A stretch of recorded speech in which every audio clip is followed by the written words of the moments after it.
Halo, Assalamualaikum. Selamat malam dan selamat bercuti kepada mereka yang cuti pada hari ini. Selamat menyambut Thaipusam kepada semua yang beragama Hindu. Dan hari ini, webinar percuma hari ini yang ditaja khas oleh GDMFX akan menceritakan tentang asas Forex atau basic Forex. Hari ini 28 Januari 2013 dan kita akan bermula pada pukul 8 malam dan akan berakhir pada pukul 9 malam waktu Malaysia. Pembentang anda saya Azfa dan saya akan berbicara dalam bahasa Malaysia. Mari kita mulakan webinar kita pada hari ini. Baiklah, perbincangan kita pada hari ini, topik-topiknya adalah Forex, satu permulaan. Yang kedua adalah standard emas, gold standard, dan perjanjian Bretton Woods. Perjanjian Bretton Woods ini, kita akan bincangkan sedikit tentang apakah yang berlaku terhadap sejarah Forex. Sejarah macam mana itu satu military system dimulakan. Dengan mengetahui standard emas dan mengetahui perjanjian Bretton Woods. Kemudian kita akan menceritakan tentang tulip mania. Di mana di dalam tulip mania kita akan tahu bagaimana sesebuah harga itu sebenarnya mempunyai satu keadaan volatilnya yang tersendiri.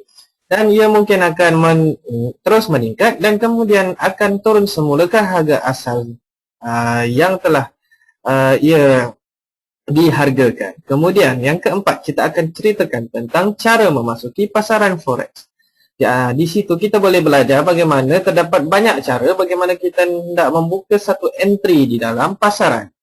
Kemudian yang terakhir sekali, cara untuk keluar pasaran Forex. Terdapat pelbagai cara untuk kita keluar daripada perdagangan kita, sama ada menggunakan stop loss dan menggunakan take profit.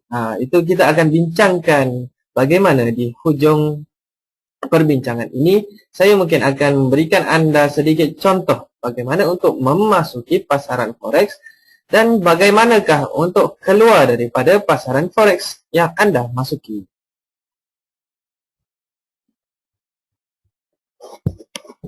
Tanpa kita membazir masa lagi, kita mulakan dengan tajuk kita yang pertama, iaitu satu permulaan. Di dalam tajuk ini kita lihat the beginning of Forex. Bagaimana sesuatu Forex itu bermula. Bagaimana satu penggunaan wang itu digunakan dan dimulakan di dalam konteks manusia sekarang. Yang kita sentiasa pada masa sekarang kita selalu akan menggunakan wang tersebut di dalam physical market. Tapi di dalam Forex kita menggunakan spot market. Apakah itu spot market? Mari kita bincangkan di dalam beginning, satu permulaan. Baiklah, hari ini perdagangan mata wang ini telah dikenali dengan satu nama Forex. Sebaik sahaja kemunculan wang kertas, rakyat memerlukan pertukaran mata wang untuk dimanifestasikan. Dan Forex itu nama panjangnya adalah Foreign Exchange, di mana satu menunjukkan pertukaran antara mata wang satu negara ke negara yang lain.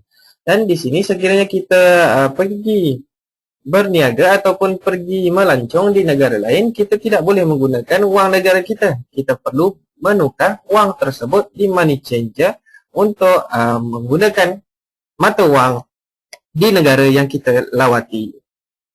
Semasa zaman pertengahan dahulu, keluarga Medici membuka bank di satu lokasi berasingan untuk memberikan kemudahan pertukaran satu mata wang. Ia memudahkan lagi perdagangan peniaga asing kerana peniaga asing boleh menggunakan mata wang lain, mata wang negara-negara lain sekiranya mereka melawati negara-negara tersebut. Dan apa yang berlaku pada abad yang ke-15 dan kemudiannya? Pada abad ke-17 dan ke-18, Amsterdam merupakan pengendali pasaran Forex yang sangat aktif pada ketika itu kerana perkembangan pesat seantero dunia telah berlaku dan sedikit demi sedikit semua peniaga ataupun pelancong asing akan menukar wang mereka kepada wang negara asing tersebut. Dan semakin banyak money changer ada di dalam sesebuah negara untuk memudahkan perkhidmatan pertukaran mata wang kepada mereka. Dan ini telah membuatkan satu pergerakan yang drastik di mana perubahan harga antara spot market dengan physical market telah berlaku. Dan kemudiannya kita lihat apa yang berlaku pada tahun 1880. Pada tahun 1880 telah muncul salah satu bank yang pertama menjalankan perniagaan pertukaran asing, iaitu Banco Espírito e Comercial de Lisboa. Di mana bank-bank ini mula muncul di bandar-bandar utama dunia, dan yang paling aktif adalah di Paris, New York dan Berlin. London secara relatifnya kekal sebagai bandar tidak terbabit sehinggalah pada tahun 1914 barulah mereka mengikuti perkhidmatan ini, dan mereka telah memberikan satu impak terhadap dunia, di mana perubahan mata wang sekarang adalah bergantung kepada ketetapan emas. Kadang-kadang ada mata wang yang menambatkan wang mereka kepada emas, dan ada juga yang menambatkan wang mereka terhadap mata wang lain. Dan setelah kita bincangkan serba sedikit tentang basic forex, di mana ia berlaku pada tahun berapakah, serba sedikit sejarah tentang forex semua itu. So hari ini kita akan teruskan, di mana kita akan bincangkan tentang standard emas, gold standard dan perjanjian Bretton Woods.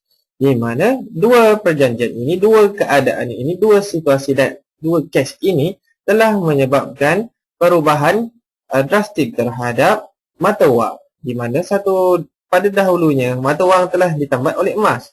Tetapi apakah yang berlaku setelah perjanjian Bretton Woods telah dikeluarkan? Dan inilah yang kita akan bincangkan pada topik ini. Baiklah, kita bermula pada abad ke-19. Standard emas telah berkuat kuasa. Ia adalah satu sistem kewangan yang menambat mana-mana mata wang kepada nilai emas. Ia telah menyebabkan sesebuah negara itu memerlukan simpanan emas yang sangat besar. Beberapa faktor luaran seperti penemuan baru deposit emas, sebahagian besar daripadanya dipengaruhi oleh standard emas.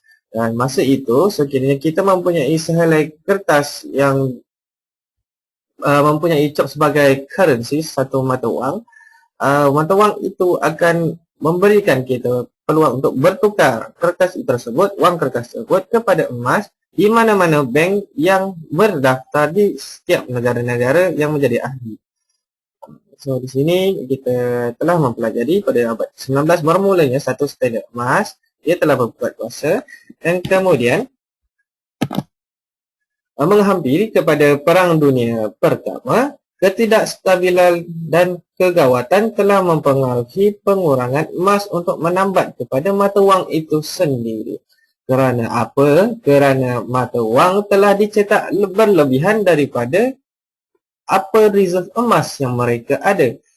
So, masa ketika itu, sekiranya kita ingin mengeluarkan emas kita menggunakan kertas tersebut, kita tidak dapat mengeluarkannya kerana kadar reserve sesebuah negara tersebut tidak lagi mempunyai satu nilai emas yang mencukupi untuk memberikan pengeluaran kepada kertas-kertas yang telah dicetak. So dengan itu, apa yang telah berlaku? Negara-negara utama Eropah telah berbelanja lebih. Inilah punca-puncanya.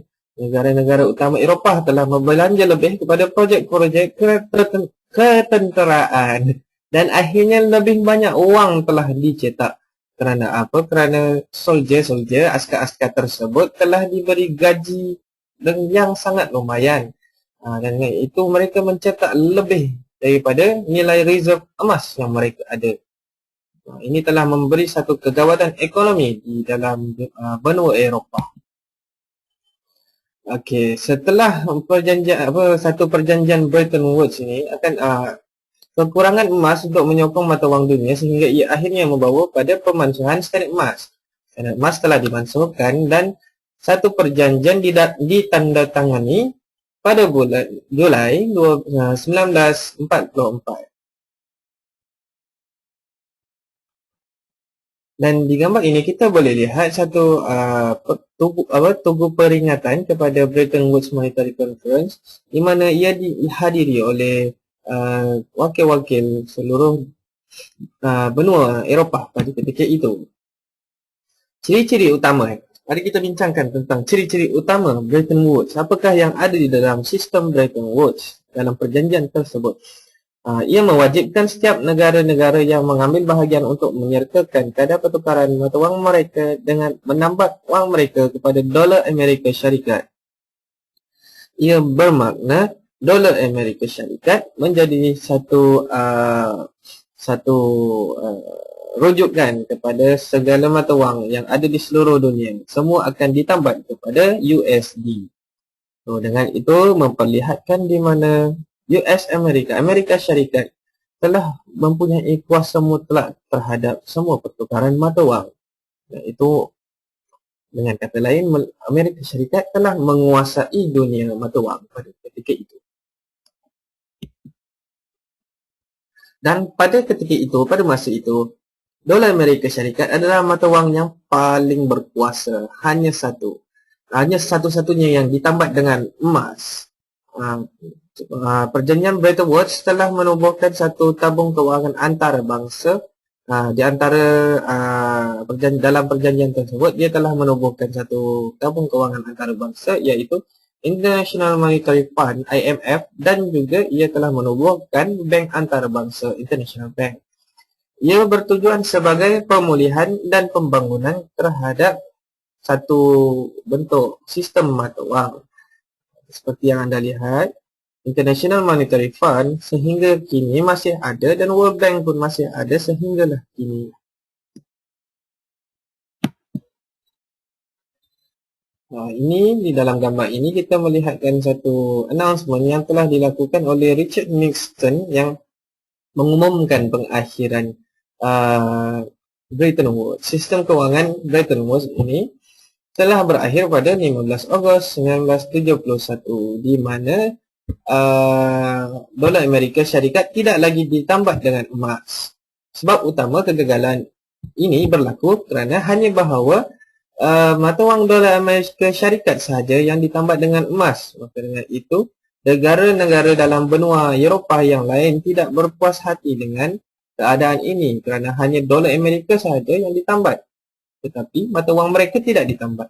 Dengan pembubaran ini, bekas Presiden Amerika Syarikat Richard Nixon telah mengumumkan pengakhirannya pada 15 Ogos 1971. Baiklah, kesimpulannya apa yang kita telah pelajari pada hari ini adalah duit tidak lagi mempunyai satu nilai intrinsik ataupun satu mata wang atau wang kertas tidak lagi mempunyai nilai intrinsik, bermakna ia tidak boleh ditambah kepada emas, dia tidak boleh ditukar kepada emas kerana harga emas juga telah berubah dari semasa hingga semasa. Pada masa ini, duit ataupun mata wang ataupun wang kertas tersebut hanya adalah sebagai satu mata wang sahaja, currency. Dia tidak lagi sebagai satu wang atau duit. Dan ia mempunyai kadar inflasi. Seperti yang anda tahu, pada 10-20 tahun lepas, harga minyak kita sedikit murah. So, kita boleh hanya menggunakan RM10 untuk mengisi minyak di mana-mana stesen minyak. Tetapi pada masa sekarang, kita memerlukan lebih daripada RM10 untuk memenuhkan tangki minyak kita. Kerana apa? Kerana inflasi. Kadar inflasi ini hanya berlaku kepada currencies, mata wang. So, dengan itu, wang kertas kita sebenarnya tidak bernilai, mempunyai nilai yang sama seperti nilai mata wang kita pada 10 tahun, 20 tahun yang lepas.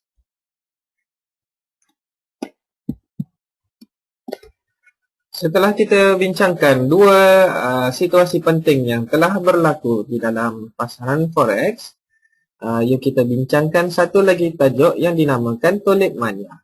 Mengapakah kita perlu mengetahui tentang tulip mania tersebut? Kerana dalam tulip mania mempunyai satu moral yang tersendiri, iaitu keadaan di mana perubahan harga berlaku secara drastik setelah satu keadaan demand dan supply, iaitu permintaan dan penawaran yang berubah. Ketika itu telah mengubah secara drastiknya nilai harga satu tulip mania. Satu bunga tulip, maaf saya. Ayo kita teruskan perbincangan kita pada hari ini.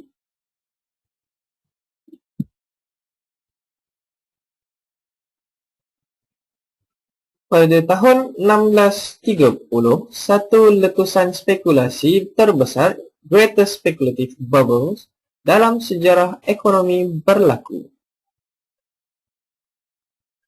di mana sejarah ini telah dinamakan The Tulip Bubble. Contoh ini adalah sangat sempurna bagi menerangkan tentang penawaran dan permintaan, seperti saya katakan tadi, supply and demand, di dalam sesebuah pasaran. Seperti yang Anda lihat di dalam gambar ini, bunga tulip ini menjadi satu kegemaran pada masa itu dan membuat satu permintaan yang tinggi.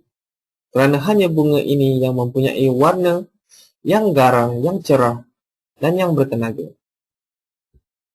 Oleh dengan itu, setelah satu permintaan menjadi tinggi, maka supply yang dikeluarkan tidak begitu mempunyai apa-apa perubahan.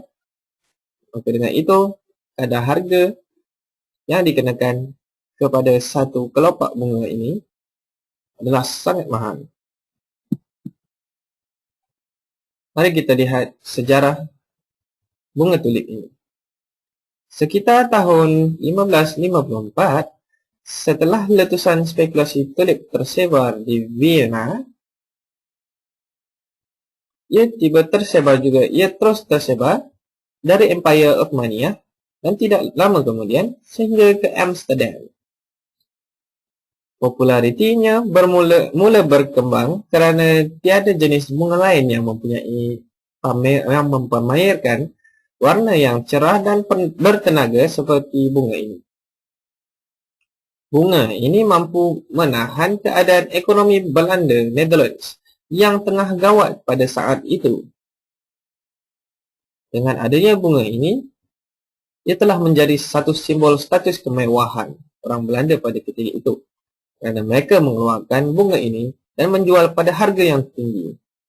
Permintaan secara perlahan-lahan meningkat.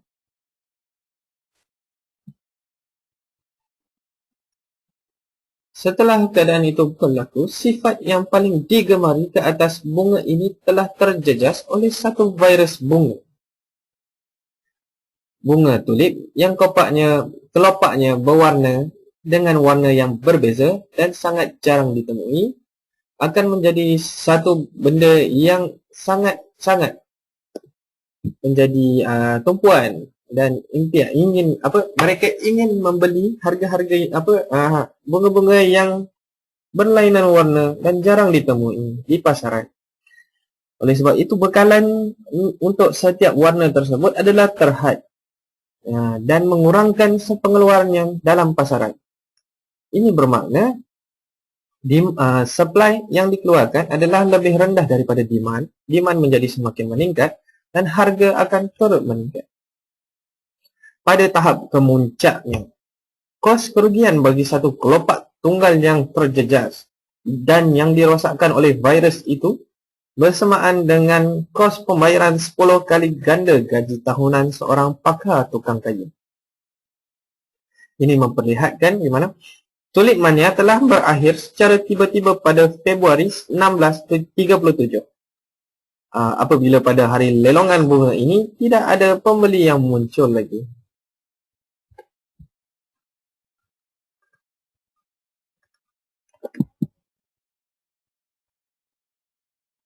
Pada ketika itu, bekalan bunga tulip sangat tinggi dan permintaan telah menjadi sifar. Tiada orang yang ingin membeli. Secara jelasnya, penghindaran risiko memainkan peranan yang besar dalam situasi ini kerana pembeli enggan membayar dengan harga yang mahal. Dan akhirnya, kejadian pemecahan buih spekulasi itu tidak dapat dielakkan.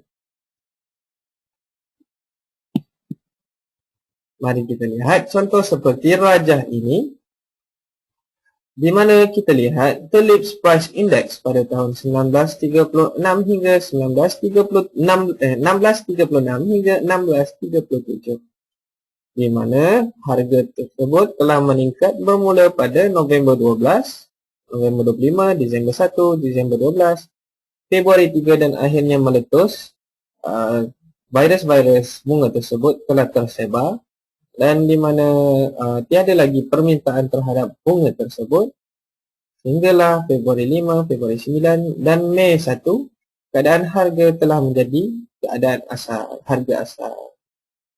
So, di sini kita boleh membandingkan antara kejadian bunga tulip ini dengan kejadian forex pada masa sekarang. Kerana sekiranya keadaan harga bagi satu mata wang itu terlebih nilai atau terlebih tinggi, ia akan dikurangkan kerana tiada lagi pembeli yang hadir pada ketika itu dan penjual akan mengambil alih keadaan pada masa itu.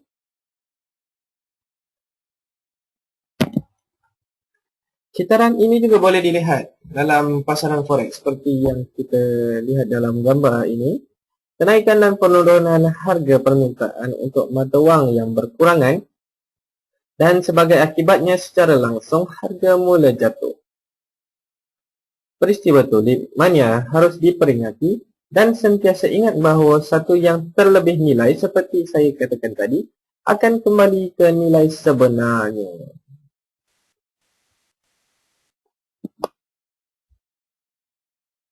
Baiklah, setelah kita bincangkan serba sedikit tentang basic forex, di mana yang pertama sekali kita belajar tentang basic, total basic, kemudian kejadian apa itu standard emas dan apa yang berlaku pada ketika itu, kemudian apakah itu Bretton Woods agreement, perjanjian Bretton Woods, di mana mata wang US dollar telah menjadi tambatan, menjadi satu ditambat oleh seluruh mata wang seluruh dunia. Kemudian perjanjian tersebut telah dibatalkan pada 1971 dan sekarang kita telah menggunakan sistem monetary di mana sistem monetary kewangan yang baru yang digunakan pada zaman sekarang di mana US dollar tidak lagi ditambat kepada harga emas dan semua sekarang floating. Bermakna keadaan sekarang harga boleh berubah-ubah bila-bila masa di sebuah negara bergantung kepada keadaan ekonominya dan perbandingan harga mata wang sesebuah negara kepada sesebuah negara yang lain. Dan juga perbandingan antara semua mata wang seluruh dunia dengan harga emas. So, di situ kita boleh lihat harga emas berubah mengikut harga mata wang.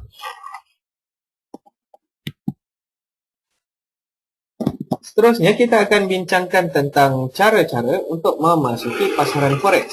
Setelah kita tahu bagaimana basic-basic tentang pergerakan ini, beserta kita belajar tadi tentang tulip mania, bagaimana satu permintaan dan penawaran sesebuah harga boleh mengubah harga sesebuah benda, barang tersebut. Dalam konteks forex, kita belajar perubahan harga dalam mata wang.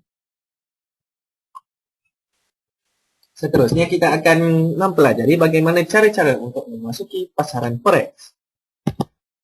Terdapat pelbagai cara untuk memasuki pasaran. Sekiranya Anda menggunakan MT4 MetaTrader 4 platform sebagai platform untuk Anda memasuki pasaran, Anda boleh menggunakan cara memasuki pasaran dengan cara 1 dan 2. Sekiranya Anda menggunakan platform-platform lain yang ada, Anda boleh gunakan keempat-empat cara memasuki pasaran ini.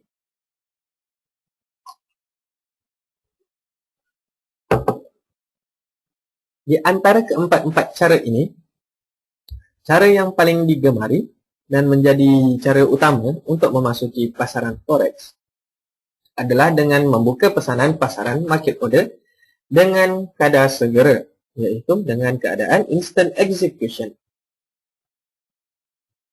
Dan yang kedua, kita boleh memasuki pasaran dengan menggunakan pesanan tertunda ataupun pending order.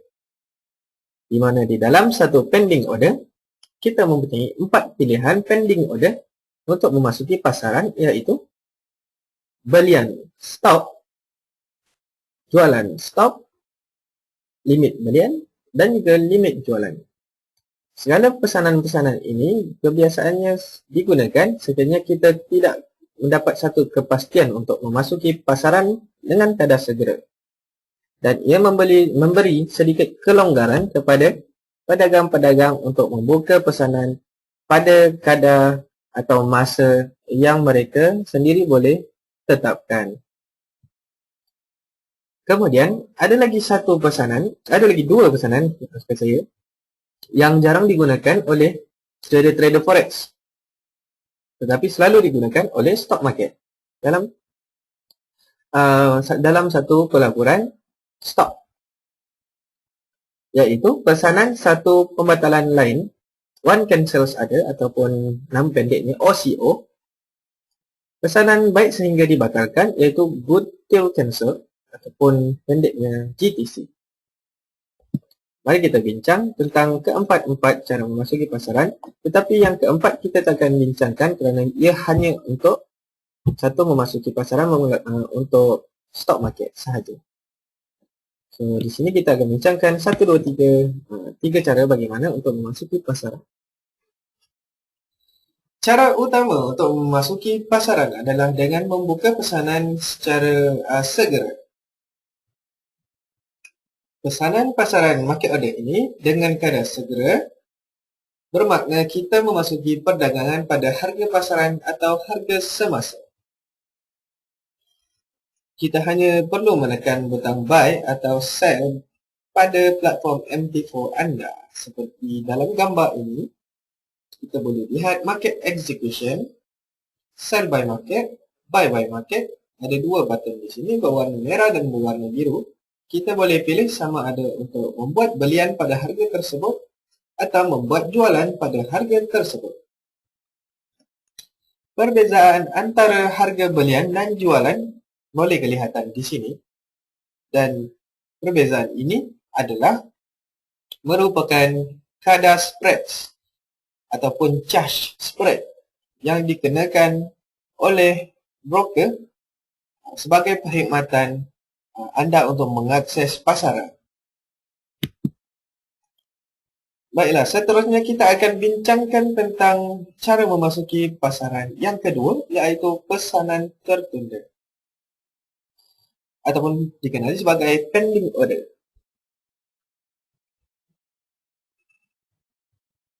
Di dalam pending order terdapat 4 cara bagaimana untuk memasuki pasaran, iaitu sama ada dengan menggunakan pesanan belian stok ataupun buy stok, diletakkan pada harga yang lebih tinggi daripada harga semasa, ataupun sell stok, diletakkan pada paras harga yang lebih rendah daripada harga semasa. Pesanan limit belian atau buy limit sentiasa diletakkan lebih rendah daripada harga semasa, ataupun pesanan limit jualan, sell limit, sentiasa diletakkan lebih tinggi daripada harga semasa.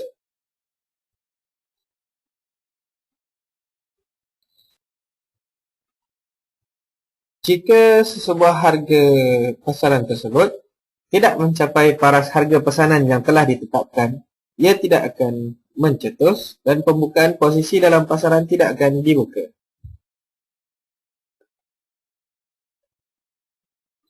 Kita boleh lihat di sini belian ataupun buy, terdapat dua pesanan belian di sini, buy stop dan buy limit. Di mana perbezaan antara buy stop dan buy limit adalah keadaan harga. Perbezaan antara harga semasa dengan harga yang ingin kita memasuki. Contoh, sekiranya kita ingin membeli sesebuah harga pada sesebuah harga tersebut. Kita ingin membeli satu pasangan mata wang. Sekiranya kita ingin memasuki paras harga yang lebih tinggi daripada harga semasa, kita gunakan buy stop. Dan kalau lebih rendah, kita gunakan buy limit. Begitu juga dengan sell. Ia vice versa, ia terbalik sedikit. Di mana sekiranya kita ingin memasuki sell stop, kita perlu pergi pada harga yang lebih rendah, dan sell limit kita perlu pergi harga yang lebih tinggi.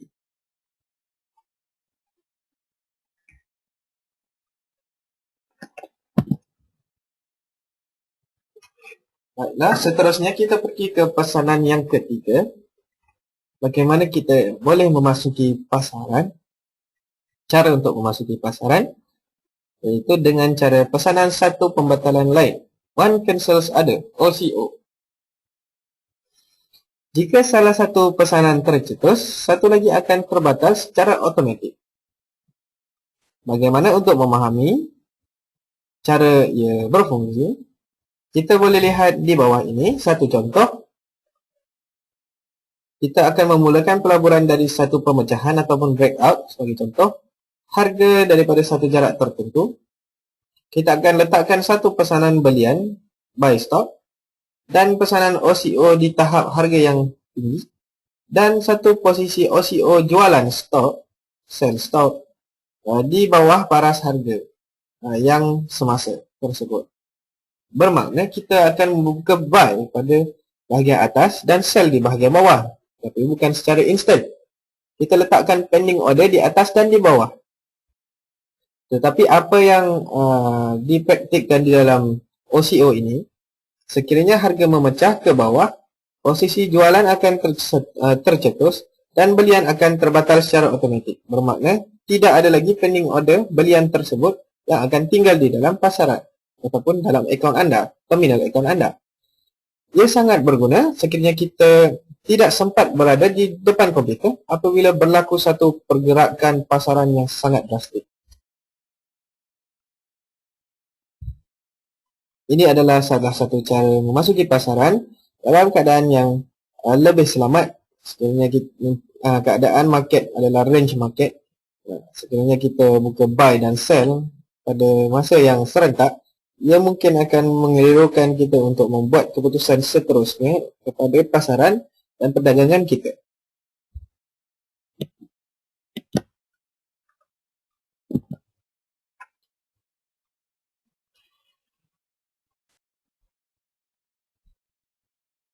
Baiklah, seterusnya, setelah kita bincangkan tentang bagaimana untuk memasuki sesebuah pasaran, mari kita bincangkan tentang cara-cara bagaimana untuk kita keluar daripada pasaran forex. Adakah ia seperti cara memasuki tadi? Terdapat banyak pilihan. Ia mempunyai cara untuk keluar, mempunyai 4 cara. Secara basicnya 4 cara bagaimana untuk keluar daripada pasaran forex ini. Cara pertama adalah dengan menutup pesanan pasaran market order pada kadar segera instant execution seperti yang kita lihat dalam kemasukan instant execution. Kita masuk ke dalam pasaran. Kita juga boleh menggunakan instant execution untuk keluar daripada pasaran. Ataupun kita menggunakan lagi 3 cara yang lain seperti yang ditunjukkan di sini, iaitu kita meletakkan satu tahap henti kerugian, stop loss dalam bahasa Inggerisnya, ataupun SL, bahasa yang selalu digunakan oleh pedagang-pedagang kita pada masa ini, iaitu SL. Kemudian kita boleh mengikuti tahap henti kerugian ataupun trailing stop loss, ataupun pendeknya TSL. Atau dengan yang last sekali, kita boleh gunakan tahap henti keuntungan, take profit, TP. Kita boleh keluar daripada pasaran dengan menggunakan mana-mana pesanan ini setelah kita memasuki pesanan dengan cara yang telah kita tetapkan tadi. Sama ada kita memasuki pasaran instant execution, pending orders, ataupun dengan menggunakan OCO, one cancel order, others.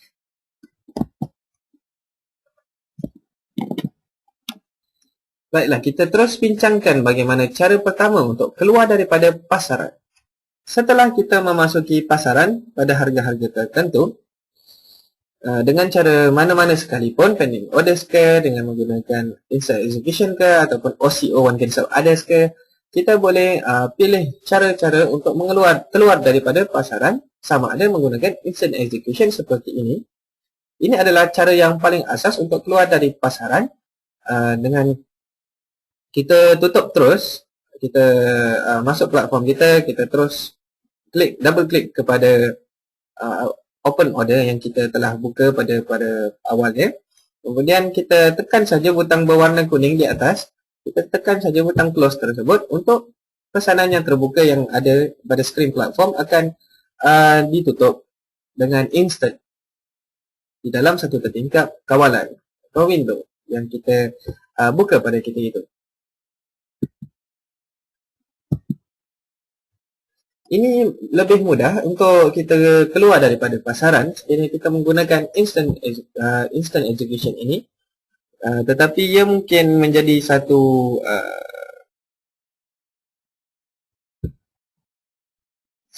isu atau satu case di mana kita akan teragak-agak untuk menutup satu pasaran sekiranya kita berada dalam keadaan kerugian. Dan sebab itulah kita selalu menggunakan apa yang dinamakan sebagai stop loss, kerana sekiranya kita tidak berani ataupun ataupun meragu-ragu, merasa ragu-ragu untuk menutup sesuatu pasaran tersebut, kita boleh tetapkan berapakah kadar risiko yang kita ambil, berapakah kadar loss yang kita boleh ambil untuk setiap perdagangan. Dengan cara ini adalah cara kedua bagaimana kita boleh keluar daripada satu pasaran forex, satu pasaran di mana kita telah membuka pesanan pada peringkat awalnya dan kita ingin menutup pesanan tidak menggunakan instant execution, kita menggunakan stop loss. Cara untuk keluarkan diri daripada pasaran, iaitu SL adalah satu pesanan yang digunakan untuk menghadkan satu kerugian. Sebagai contoh, untuk memudahkan kita memahami tentang SL ini, sekiranya kita mempunyai posisi belian yang terbuka, yang telah kita buka, kita akan letakkan SL 30 pip lebih rendah, ataupun setelah kita membuka jualan pada satu pesanan, kita boleh letakkan SL 30 pips lebih tinggi daripada harga pesanan kita yang telah kita buka. Jika harga turun 30 pips, sebagai contoh dalam ini kita buka belian, 30 pips dia telah jatuh, tahap henti kerugian ataupun stop loss tersebut secara automatiknya telah dicetus dan posisi pembelian tadi akan ditutup pada 30 pips kerugian. Bermakna sekiranya kita terlupa untuk membuka platform ataupun kita tidak mempunyai masa di depan PC atau laptop, kita boleh letakkan SL tersebut sebagai satu payung keselamatan sekiranya berlaku apa-apa keadaan perubahan harga yang drastik. Kita hanya rugi apa yang kita letak di situ, kita tetapkan, dan tidak rugi lebih daripada apa yang telah kita tetapkan. Dengan ini kita boleh kawal kadar emosi dan kadar risiko yang kita letakkan terhadap pasaran. Seterusnya, cara ketiga, kita boleh menggunakan satu cara mengekori tahap henti kerugian, iaitu trailing stop loss, di mana pesanan untuk keluar ini, untuk exit ini, tidak begitu digemari oleh pedagang-pedagang pada zaman sekarang, tetapi kita boleh memanfaatkan benda ini. Kita boleh gunakan teknik ini sekiranya kita ingin lihat apa kelebihannya, apa dia punya kelebihannya sekiranya kita menggunakan TSL ini.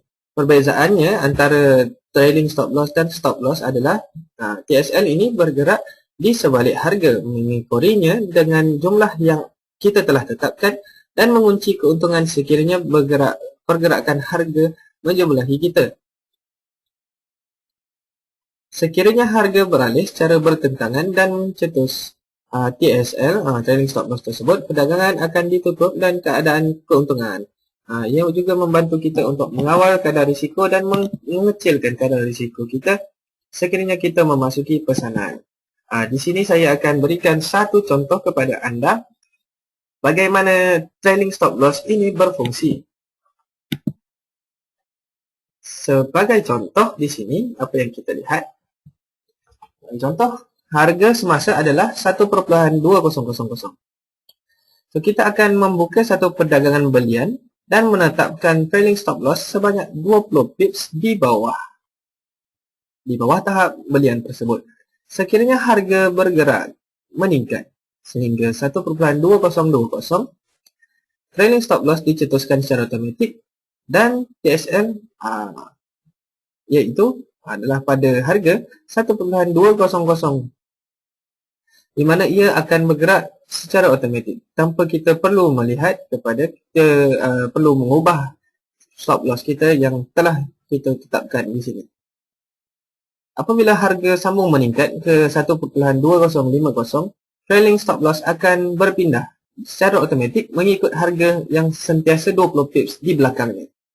Dia akan menjadikan trailing stop loss pada harga. Sebagai contoh di sini, sekiranya harga sekarang meningkat sehingga 1,2050, dia akan trailing stop loss akan meningkat juga pada harga 1,2030. Dan sekiranya harga meningkat lagi kepada 1,2080, TSL 20 pips akan mengikut di belakang harga pada 1,2060. Dan sekiranya sebagai contoh di sini, harga mula turun semula pada harga 1,2060, perdagangan akan ditutup oleh trailing stop loss secara automatik dengan membawa kita keuntungan 60 pips kerana harga beralih secara bertentangan sebanyak 20 pips. Apabila harga bergerak menentang perdagangan kita, TSL tidak akan bergerak. Dia akan mengunci satu keuntungan. Bermakna di sini, trailing stop loss kita boleh gunakan di dalam pasaran, di dalam perdagangan kita, sekiranya kita tidak mempunyai masa yang banyak di hadapan PC. Dan kita akan mengurangkan risiko setiap kali harga tersebut bergerak mengikut arah yang telah kita jangkakan. Sebagai contoh belian, harga itu meningkat, trailing stop loss juga meningkat. Sekiranya harga itu daripada peningkatan tersebut dia telah menurun dan telah mencetus TSL kita, maka kita punya pesanan akan tertutup secara automatik dan kita dapat mengunci satu keuntungan terhadap pasaran tersebut.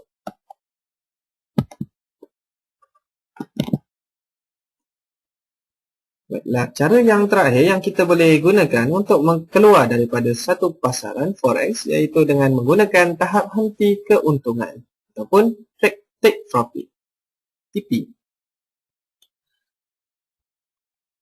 Cara keluar dari pasaran yang ini adalah sangat digemari oleh semua pelabur forex, di mana sekiranya kita menetapkan pesanan take profit, di mana kita akan membuat keputusan untuk mengambil satu keuntungan pada satu tetapan harga.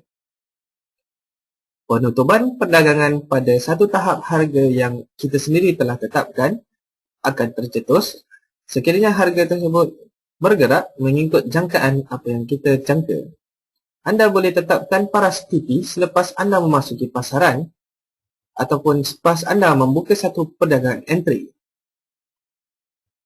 Kita boleh tetapkan sama ada kita ingin letakkan TP ataupun SL sekaligus, ataupun kita ingin letakkan TP sahaja tanpa meletak SL, ataupun kita letak SL saja tanpa letak TP. Ia adalah terpulang kepada anda bagaimana anda ingin memasuki dan keluar daripada pasaran.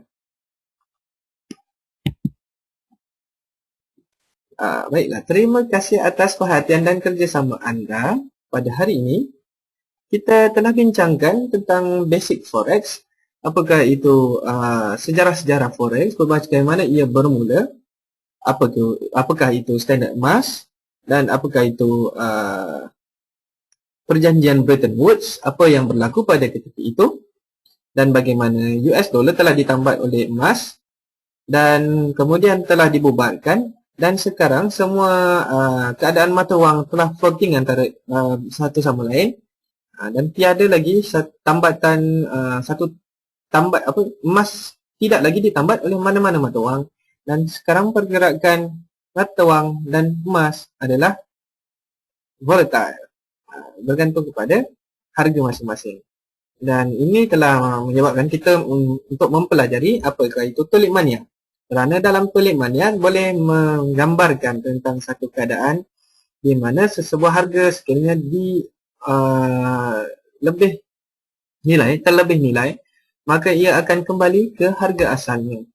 Dan begitu juga dengan forex, sekiranya satu pasangan mata wang terlebih nilai, maka ia akan berubah pada keadaan asalnya sekiranya keadaan demand dan supply tidak seimbang, ia akan diseimbangkan semula pada harga yang asal. Dan kemudian yang akhir sekali kita belajar bagaimana untuk memasuki dan keluar daripada pasaran.